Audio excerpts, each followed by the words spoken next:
कहानियों की श्रृंखला में आपका स्वागत है। आज की कहानी खूबसूरत तोहफा। सिरिस के हाथों में जो लिफाफा था, सिरिस उसकी राइटिंग बहुत अच्छे से पहचानता था। प्रिय सिरिस, कैसे हो? फोटो से तो यही लगता है, आगे के सारे बाल झड़ गए हैं, शायद चांद भी निकल आई हो। चश्मे का नंबर तो पता नहीं बदला या नहीं, पर इस फोटो में तुमने जो चश्मा लगा रखा है तुम पर जच रहा है। वह पहले वाला लापरवाही का सा अंदाज शायद अभी भी छोड़ा नहीं तुमने। बधाई हो तुम्हें, तुम बहुत अच्छा काम कर रहे हो। तुम हैरान हो रहे होगे, कौन पाठिका है जो इतनी बेतकल्लुफ़ी से लिख रही है? जानती है क्या मुझे? हाँ सिरिस, जानती हूँ तुम्हें, तभी तो लिख रही हूँ। तुम भी शायद मुझे भूले नहीं होगे। आज ही एक पत्रिका में तुम्हारी ताज़ा कहानी देखी और साथ में सचित्र परिचय, तो लिखने का मन हो आया। नहीं, इतना लंबा पत्र तुम्हारी कहानी की तारीफ में नहीं लिख रही हूँ। मेरे जैसी नासमझ पाठिका तुम्हारी कहानी का कहाँ मूल्यांकन कर सकती है भला?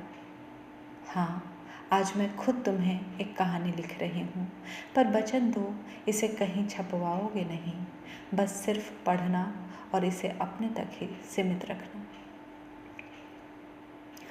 तुम्हें मुझसे शिकायत रहती थी ना, मैं बहुत कम बोलती हूँ, एक एक दो दो शब्द के वाक्य। तो लो, आज ढेर सारे शब्दों में अपनी बात कह रही हूँ, पिछली सारी कमी पूरी हो जाएगी। मैं श्रीपर्णा हूँ, याद आया? नहीं, Shriparna Mehra, roll number 53, BA second year. अब कुछ याद आया? तुम्हारा रोल नंबर तो 52 था। मैं ये सब यूँ लिख रही हूँ जैसे सचमुच रोल नंबर के जरिए ही हम एक दूसरे को पहचानते हों। दरअसल मेरा रोल नंबर आते ही तुम मेरी आवाज़ सुनने के लिए, तुम मेरा यस सर सुनने के लिए एकदम तैयार होकर बैठ जाते थे, और इसका एहसास मुझे होता था। मन में गुदगुदी सी होती थी, इसीलिए ये सब बातें याद हैं मुझे।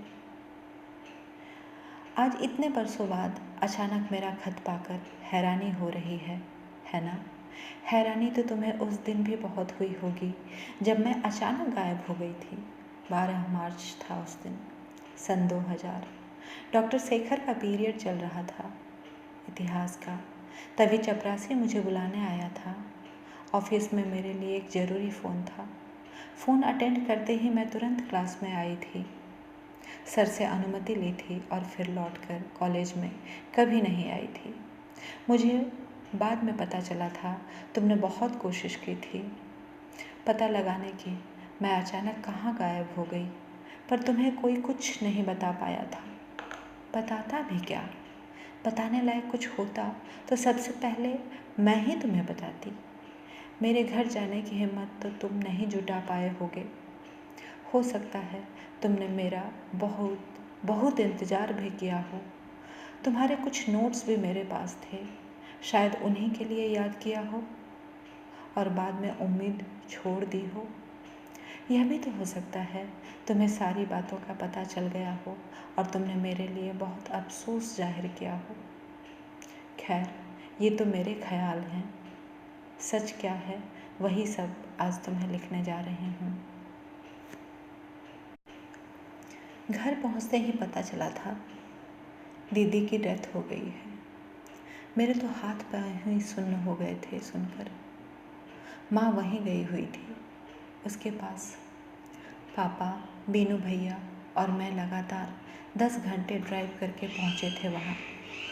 बस हमारा ही इंतज़ार किया जा रहा था।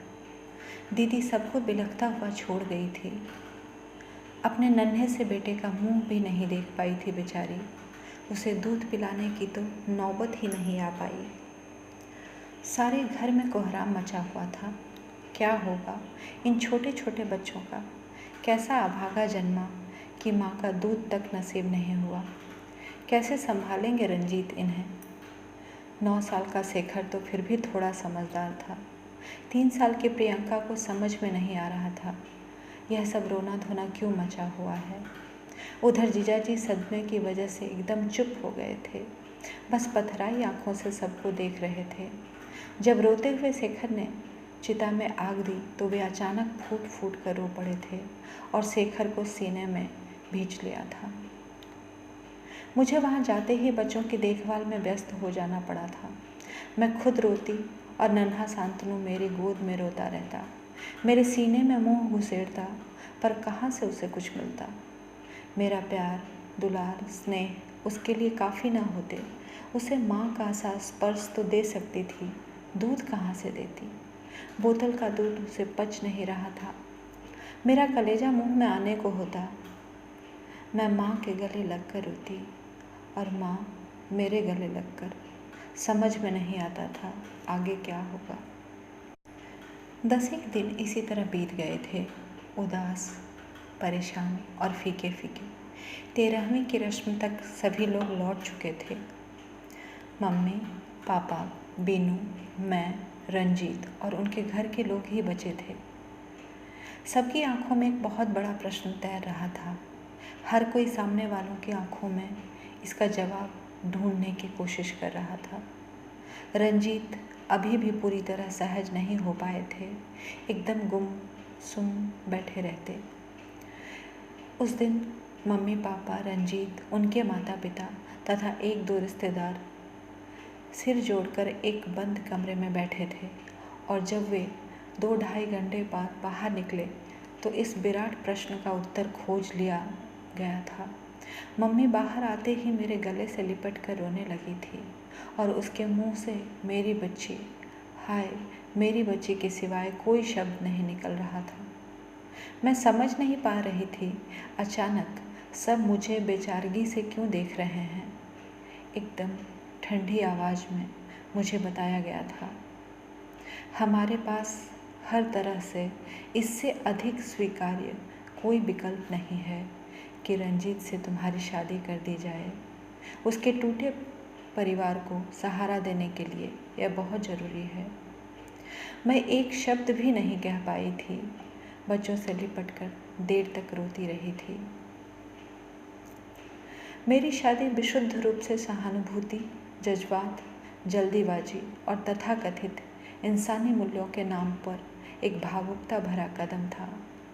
दीदी और बच्चों के प्रति मेरे प्रेम को यह मान लिया गया था कि मैं बड़े से बड़ा त्याग कर सकती हूँ।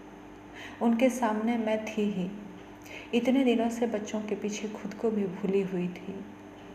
बस इसे स्थायी व्यवस्था की भूमिका मान लिया गया। इस शादी को मजबूरी, ज़रूरत या सुविधा का नाम भी दिया जा सकता है। और इस तरह से हमारी शादी हो गई, महज औपचारिक शादी। दीदी की मृत्यु के ठीक 17 दिन बाद, उस समय मैं 21 की भी नहीं हुई थी। रंजीत 36 पूरे कर चुके थे।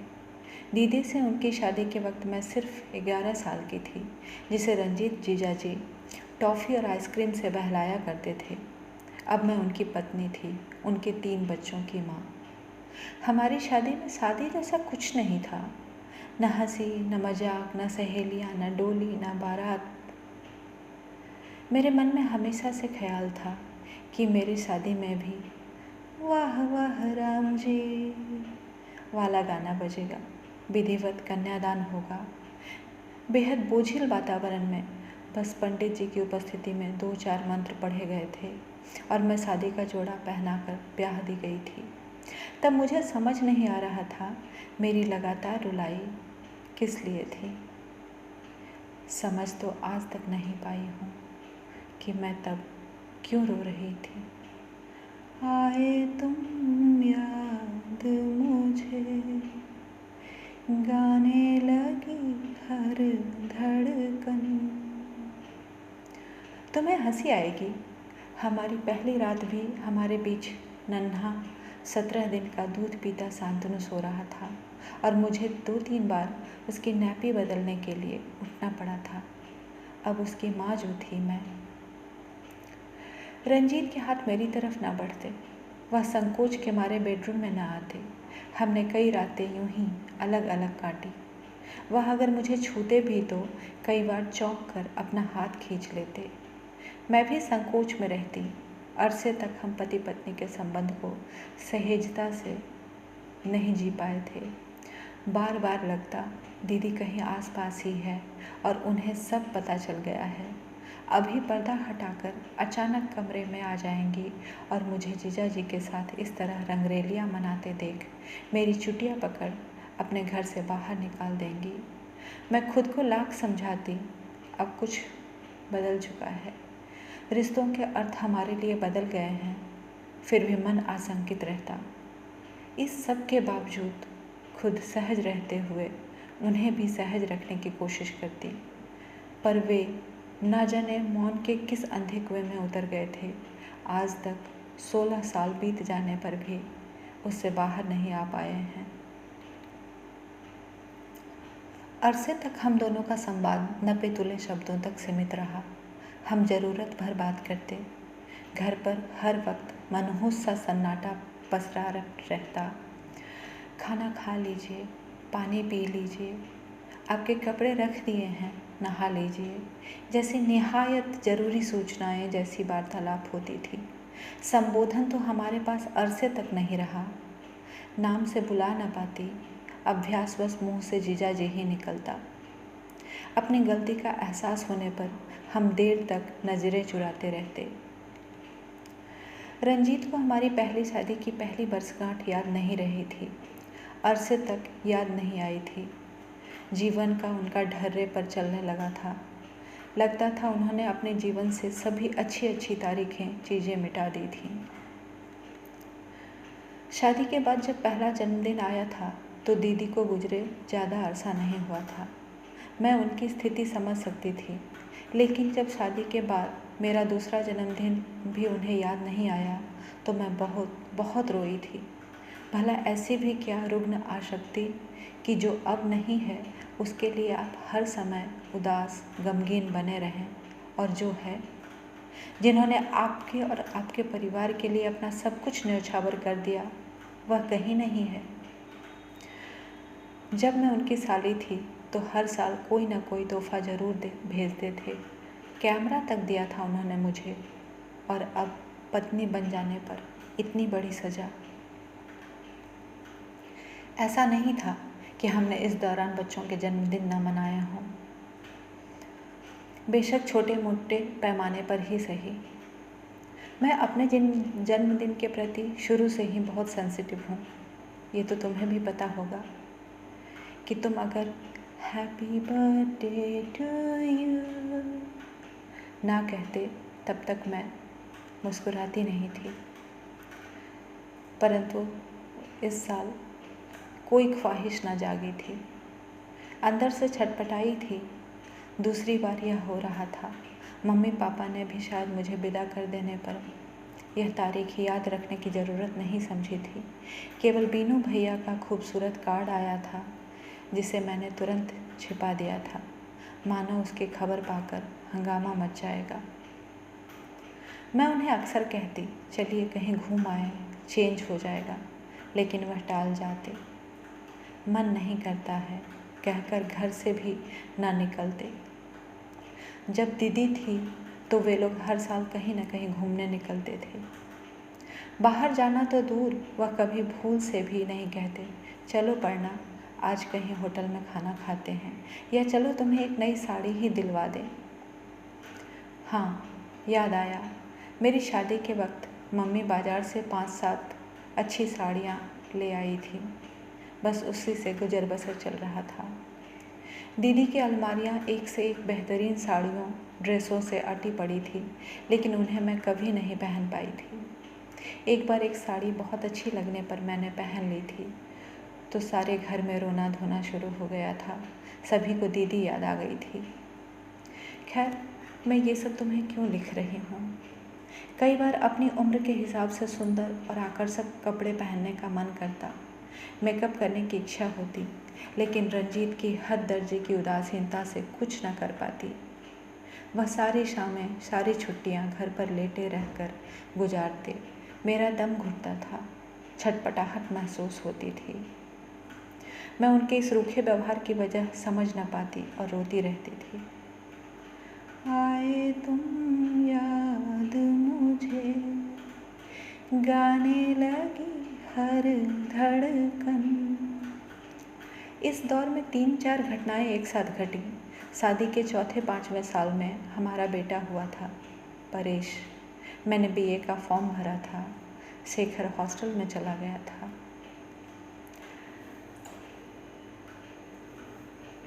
मैं तुम्हें यह सब क्यों बता रही हूँ? तुम यही सोच रहे हो, है ना? पर किससे कहूँ? कोई है भी तो नहीं जो मेरी इन बातों को सुन ले, मेरे दर्द को समझ ले। शायद मैं गलत हूँ, पर शायद। खत पोस्ट करने के बाद मैं अपने अंदर शांति का अनुभव करने लगी थी, जैसे अपने द्वारा की गई गलती से छुटकारा पा लिया हो।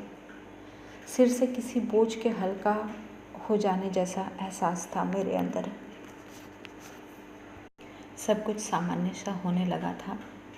पर सिरिस, जो अब तक उस यस सर की दुनिया से बाहर नहीं निकल पाया था, अब कहाँ शांत बैठने वाला था। खत लिखे हुए कई हफ्ते गुजर गए। मैं अपनी दुनिया में पूरी तरह खो चुकी थी। आज मेरा परिवार ठोस आधार पर खड़ा था। शेखर आर्मी ज्वाइन कर चुका था। प्रियंका डॉक्टरी कर रही थी। शांतनु और परेश अच्छे अंक ला रहे थे। सब कुछ सामान्य हो चुका था। पर उस दिन ठीक दोपहर के 2 बजे थे। मैं और दिनों की तरह ही सारे कामों से निपटकर बिस्तर पर लेटने ही वाली थी कि कॉलिंग बेल बज उठा। ओफो, इस समय कौन आया? मन ही मन जलती भुननाती उठी। अनमने ढंग से गेट खोला। सामने जो देखा वह अविश्वसनीय था। रंजीत के साथ शिरीष। मन में कई सवाल आए। मैंने तो खत में पता नहीं लिखा था और अब तो मैं मिलना भी नहीं चाहती थी, पर ये कैसे आ गए और क्यों? ऐसे ही कुछ सवालों के साथ मैं गेट खोले खड़ी रही। तब तक खड़ी रही जब तक रंजीत ने टोका नहीं मुझे। अब सारे रस्म यहीं निभाओगी या दूल्हे को अंदर भी बुलाओगी? पर्णा जी।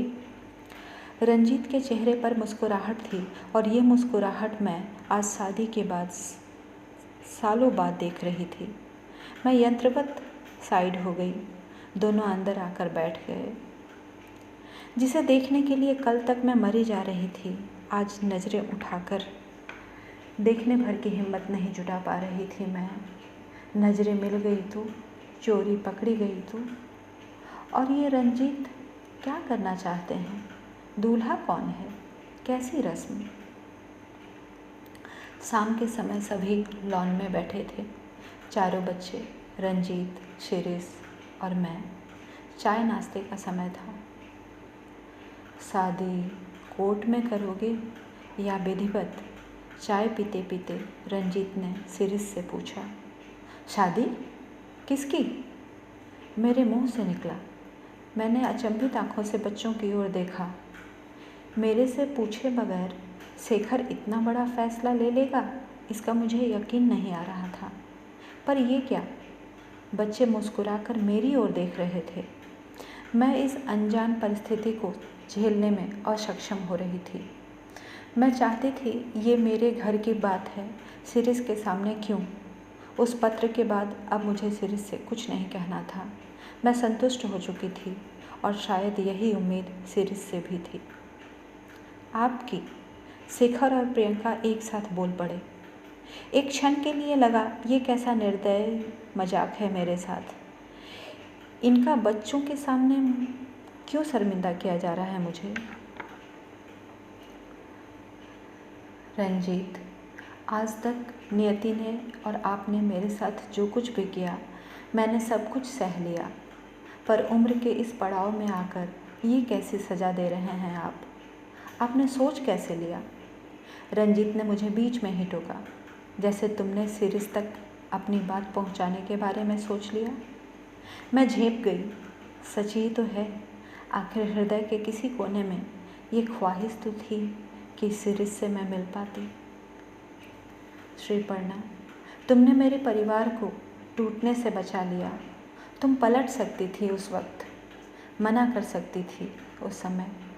विवाह से जो विवाह था ही नहीं, केवल तुम्हारा मेरे बच्चों के प्रति, उनके परवरिश के प्रति समर्पण था, जिसे विवाह का नाम दे दिया गया था। मैं चाहूँ तब भी तुम्हारे एहसान नहीं चुका सकती श्रीपर्णा। तुम्हें थोड़ी खुशी तो दे सकता हूँ। रंजीत कुछ देर के लिए रुके। तुम्हें शिकायत रहती थी ना कि मैं तुम्हें कोई तोहफा नहीं देता, तो ये लो, मेरी तरफ से तुम्हें खूबसूरत सा तोहफा।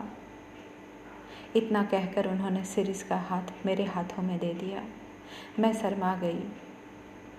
आज सचमुच वाह वाह राम जी होने को था। मैं बेहद खुश थी अपने बच्चों के साथ, अपने परिवार के साथ।